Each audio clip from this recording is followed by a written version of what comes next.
Hayain mo na kami ngayon mga idol. Kaya ko Kasama kong isa na nakapagkaiga lang.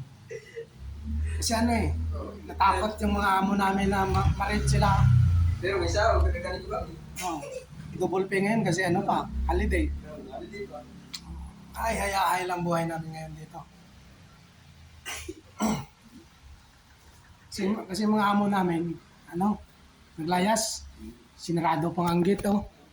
Hindi kami makalabas. Kulorong. Natakot sila marid. Kaya ngayon, hayahay lang kami. Pagkaiga pa siya. Chinese LTE. Oh. Pagkaiga pangumpare ko isa, oh. Sama kong driver. No permanent address. LTE. Mga kulurom kasi yung mga... Masabihan lang na andyan na mapunaw. Match agad. Takot sila sa Bakulaw eh.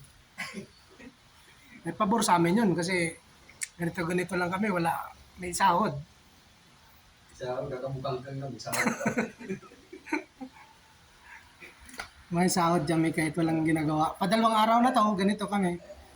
naka-electric pan pa. Oh, may naka-electric fan pa kami. Pag sa kwarto kami, naka-aircon kami.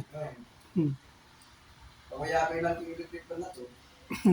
Sa kwarto, pan relax. Antayin na lang, mamaya-maya kakain kami. Tapos antayin na namin dumilim, tutulog.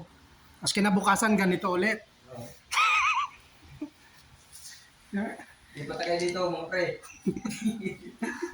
Maganda dito pag sinabi nila may ganon, layasan yung mga amo nyo.